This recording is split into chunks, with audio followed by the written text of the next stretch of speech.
The room was ordinary, the kind of open mic setting that happens in hundreds of towns across the world every week. A stage just high enough to be seen, a single microphone stand, a chair, and a scattering of cables that coiled like sleeping snakes at the performer's feet. The lighting wasn't glamorous. A few soft bulbs cast a warm glow, but it wasn't the kind of setup meant for a spectacle. It was designed for small performances, for people to try, to practice, to stumble and to shine. No one in that audience could have imagined that what they were about to hear would travel far beyond that room, that the voice of a poor boy would echo across the world. When he walked on stage, the first thing people noticed was his clothes. They were simple, a little worn, not the flashy kind that performers usually wear when they want to make a statement. His shoes were scuffed, his shirt slightly faded, his jeans loose. He carried with him not glamour, but humility.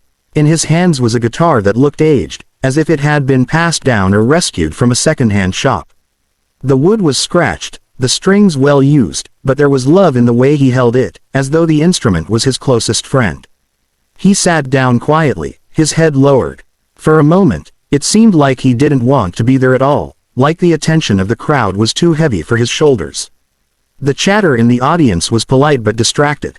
Some people checked their phones, others sipped their drinks, waiting for the performance to start. To them, this was just another boy, another amateur, another 3 minutes of sound.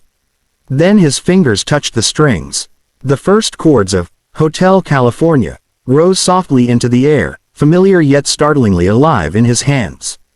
That song is a classic, known across generations, but the way he played it was different. The notes weren't just struck, they were breathed into existence, delicate but powerful. Heads lifted, conversations quieted, a ripple moved through the room as people realized they were not hearing an ordinary performance. And then he began to sing. The boy's voice was not polished by training or shaped by fame. It was raw, unrefined in places, but filled with something far greater than perfection. It was filled with truth. Every word of the song came from a place deep within him, from struggles lived, from dreams carried, from pain endured and hope still burning. His voice was tender in one line and fierce in the next, like waves that rose and fell with emotion. On a dark desert highway, cool wind in my hair. It was as though the lyrics were written for him, as though he was telling his own story through borrowed words. Listeners leaned forward unconsciously, pulled in by the gravity of his performance. The room that had been alive with chatter a few minutes ago was now silent. People were holding their breath without even realizing it. Tears appeared early. A woman in the back wiped her eyes, her hand trembling slightly. A man with his arms crossed loosened them, leaning in closer, his jaw tightening as though trying to hold back his own emotion. The boy didn't see it. His eyes were closed, his face tilted slightly downward, lost in the music. He wasn't performing for them. He was performing from his soul. As the chorus echoed through the room, it felt like the walls themselves were vibrating with the weight of his voice. The guitar and the lyrics blended into something greater than either on their own. The poor boy with the worn guitar was painting entire landscapes of feeling in the minds of those who listened.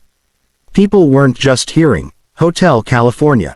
They were seeing their own lives reflected in it, memories of youth, of long nights, of choices made and regrets carried. The song became a mirror, and the boy's voice was the truth shining through it. When he reached the instrumental section, his fingers moved with surprising confidence. The guitar sang, its voice echoing his own, creating a duet between instrument and singer. There was no showmanship, no flourish meant to impress, yet it impressed more than anything flashy could have. Every note seemed to carry intention, every sound crafted with care, as though he was speaking in another language that everyone suddenly understood. By the time he returned to the verses, the entire audience was united in silence. People who had never spoken to each other, who might never cross paths again, were bound in that moment by the same feeling. The boy had become a bridge, connecting strangers through shared emotion. And then came the final lines, sung with a voice that quivered not from weakness, but from an overflow of feeling. His throat tightened, his pitch wavered, but it didn't matter. In fact, it mattered more because of it. That crack in his voice was honesty, and honesty is what touched everyone most. Tears flowed freely now. The song wasn't just being sung, it was being lived in front of them. The final chord hung in the air like a prayer. For a heartbeat, no one moved. The silence was thick, not empty but overflowing. The boy slowly opened his eyes, blinking at the crowd, confused at first by the stillness. He might have expected polite applause, maybe even indifference. What he got instead was something else entirely. The room erupted. Applause thundered, rising like a wave and crashing over him. People stood, clapping, cheering, some still wiping tears. The ovation wasn't polite. It was desperate, grateful, as though the audience had been given a gift they didn't know they needed. The boy looked overwhelmed, his lips parting slightly in shock.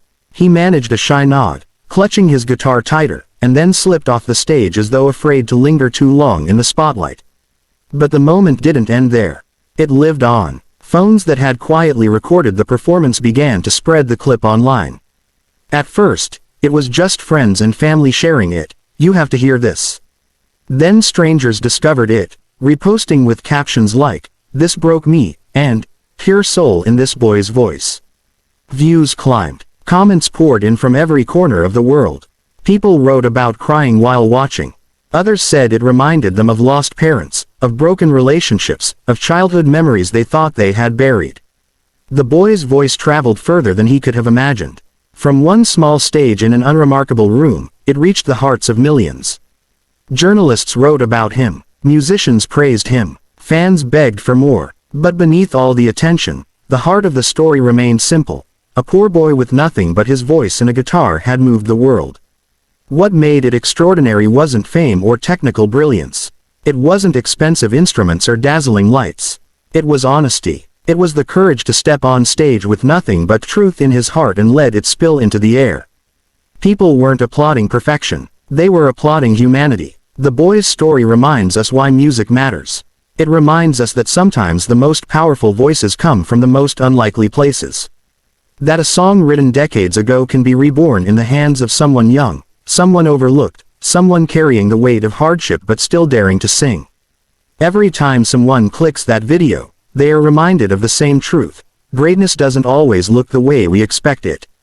Sometimes it's quiet. Sometimes it wears old shoes and carries a scratched guitar. Sometimes it trembles on its first notes before soaring. And sometimes, it belongs to a poor boy who simply opened his heart and let the world listen. And so the story continues, with every new listener, every new tear shed, every new life touched. That boy may have stepped off stage into anonymity, but his song is still playing. His voice is still moving the world, note by note, heart by heart.